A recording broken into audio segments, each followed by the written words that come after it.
Hello everyone. तो इस video में हम वेज ऑफ हीट ट्रांसफ़र पढ़ने वाले हैं। देखिए, हीट को अगर मैं हीट ना बोल के अगर मैं बोलूँ एनर्जी तो ज़्यादा सूटेबल रहेगा, क्योंकि हीट क्या है, एक टाइप ऑफ एनर्जी है। जैसे हमारी काइनेटिक एनर्जी होती है, पोटेंशियल एनर्जी होती है, वैसे भी हीट क्या है, एक टाइप ऑफ एनर्जी है। और क्योंकि ये एनर्जी है तो इसकी अगर मैं एसआई यूनिट की बात करूँ तो इसकी जो एसआई यूनिट होगी वो होगी जूल, और इसकी अगर मैं सीजीएस यूनिट की बात करूँ तो वो होगी अर्ग। अगर मैं जूल से अर्ग में अगर ट्रांसफॉर्म करना चाहूँ तो आपको ये फॉर्मूला याद रखना है, 1 जूल इज इक्वल टू 10⁷ अर्ग। वही एक और यूनिट होती है जिसको हम बोलते हैं calorie. 1 calorie is equal to 4.2 joule. तो ये तो कुछ चीज़ें थी जो आपको याद रखनी है। अगर मैं बात करूँ वेज ऑफ हीट ट्रांसफ़र की, तो देखिए यहाँ पे 3 वेज होते हैं हीट ट्रांसफ़र के। तो देखिए सबसे इम्पोर्टेंट जो सबसे ज़्यादा यूज़ होता है वो होता है कंडक्शन।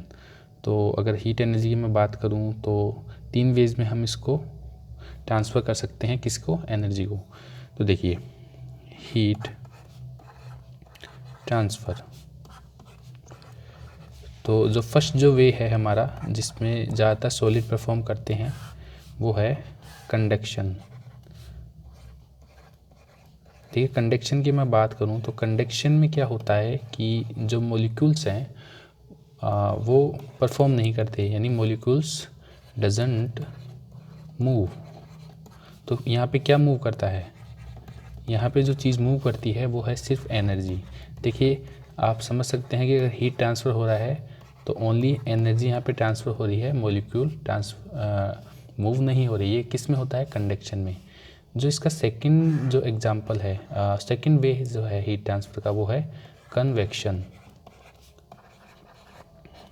देखिए कन्वेक्शन में क्या होता है कि एनर्जी तो मूव होगी, ऑफ कोर्स सी बात है। और कौन सी एनर्जी की बात कर रहा हूँ मैं, हीट एनर्जी। लेकिन एनर्जी के साथ साथ क्या होगा, मॉलिक्यूल भी क्या होगा, मूव होगा, मॉलिक्यूल भी मूव होगा। सपोज़ मैं आपको एक एग्जांपल से समझाता हूँ। जैसे ये मेरा कोई बाउल है और ये ऑफ कोर्स सी बात है, ये स्टील का ले रहा हूँ मैं या फिर कोई भी मेटल का ले रहा हूँ, उसको मैंने गैस फ्लेम पे रखा।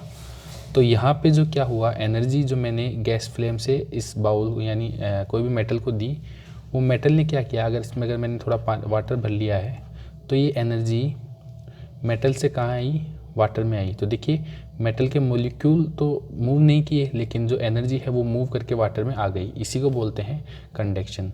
और अगर इसको समझा जाए तो वाटर में जो एनर्जी है वो कैसे हो रही है, कन्वेक्शन के द्वारा हो रही है। क्यों, क्योंकि देखिए वाटर क्या होता है, मूव होता है। जब भी वाटर को हीट एनर्जी मिलती है तो ये मोशन करता है, यानी पार्टिकल भी मूव करते हैं।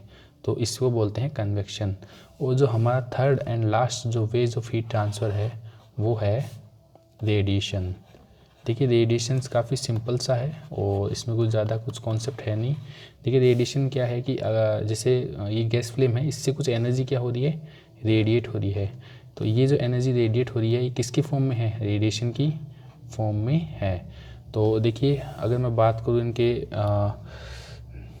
और प्रॉपर्टीज़ की, तो देखिए आपने कंडक्शन, कन्वेक्शन और रेडिएशन समझ तो गए हैं। अब इसकी बात करूँ कि परफॉर्म कहाँ हो रहे हैं। देखिए ज़्यादातर जो कंडक्शन है ये परफॉर्म होते हैं, ये ज़्यादातर कंडक्शन परफॉर्म होते हैं सॉलिड्स में।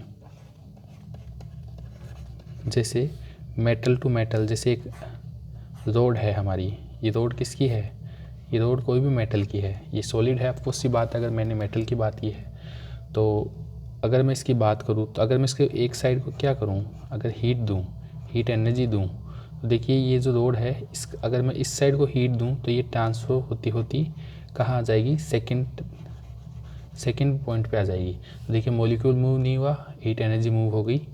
तो ये ज़्यादातर किस में होती है, सॉलिड में। अगर मैंने मेटल की बात की है, अगर मैंने सॉलिड की बात की, तो देखिए एक मेटल है जो सॉलिड नहीं होता है रूम टेम्परेचर, जिसको बोलते हैं मरकरी। इसका जो सिंबल होता है वो Hg होता है।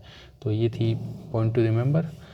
कन्वेक्शन की बात करूँ तो कन्वेक्शन की बात में क्या होता है, ज़्यादातर कहाँ होता है, लिक्विड्स में होता है, या मैं यूँ बोलूँ कि लिक्विड्स में ही होता है तो ज़्यादा सही रहेगा। जैसे अगर आप पानी गर्म करते हैं तो अगर उसमें पानी के अंदर आप या कोई बादाम वगैरह कुछ डालते हैं तो आपने देखा होगा कि वाटर के साथ ही क्या होते हैं, आप चले जाते हैं, तो इसको ये एनर्जी कहाँ मिली, ये वाटर की जो एनर्जी है वो इसमें आई और इसका मोशन होने लग गया। तो यहाँ पे जो हो रहा है वो कन्वेक्शन हो रहा है। जो रेडिएशन है इसको कोई मीडियम की आवश्यकता ही नहीं है, मीडियम की आवश्यकता ही नहीं है, मीडियम डजंट रिक्वायर्ड।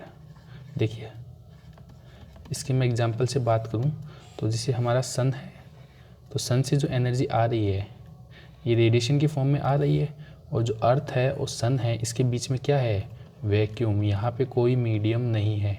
तो देखिए रेडिएशन को कोई मीडियम नहीं चाहिए, मीडियम है तो भी कोई दिक्कत नहीं है, मीडियम नहीं है तो भी कोई दिक्कत नहीं है।